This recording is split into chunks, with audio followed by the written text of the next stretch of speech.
Hey guys, good morning. আজকে আমি সকাল সকাল উঠে গেছি। দেখো আজকে যেহেতু বনুর মাধ্যমিকের রেজাল্ট ছিল, তাই আমাকে সকাল সকাল সে ডেকে টেকে তুলে নিজের রেজাল্ট দেখছিল। তারপর আমি বাইরে গিয়ে একটু আমার যেটা রোজবাদ কাজ থাকে, যেটা দাঁত থাত মেজে একটু ফ্রেশ ট্রেশ হয়ে নিয়ে নিজে আমি একটু কাজে বেরিয়ে পড়েছিলাম। কারণ আমাদের আজকে একটা জায়গায় নিমন্ত্রণ ছিল, তাই আমি কয়েকটা গিফট র্যাপিংয়ের ব্যাপার এবং বিভিন্ন কিছু একটা জিনিস নিয়ে চলে আসি। বাইরে যা রোদ ছিল আজকে আমি পুরো ঝলসে গেছিলাম। তারপর আমি বাড়িতে এসে হালকা একটু সিনেম্যাটিক ভিডিও বানাবো বলে ভাবছিলাম। তাই যাই হোক, আমার বিড়ালটাকে একটু ডেকে ঠেকে আমি একটু সিনেম্যাটিক ভিডিও শ্যুট করছিলাম। বাট আমি ভাবলাম পরে একটু বাড়ির কাজবাজ করে নিই। বাকি একটু ছাদে গেছিলাম। ছাদে আগের দিন বৃষ্টি হয়েছে, তাই জল ঠল জমেছিল, তো এগুলো আমি পরিষ্কার করার দায়িত্ব আমি নিজে হাতে নিয়েছিলাম।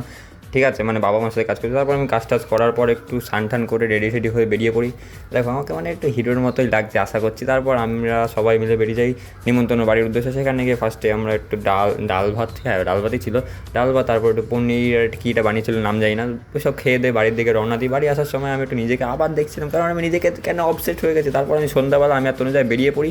কোথায় যাচ্ছিলাম আমরা নিজেরাও জানি না, ঠিক আছে। তাই আমরা একটু নিজেদের খোঁজার উদ্দেশ্যে বেরিয়েছি। তারপর আমরা একটা দোকানে চলে যাই। সেখানে গিয়ে আমরা পার্ক আর একটা কী একটা খেলাম জানো, হ্যাঁ পার্ক আর আরেকটা মাঞ্চ খেয়ে নিলাম।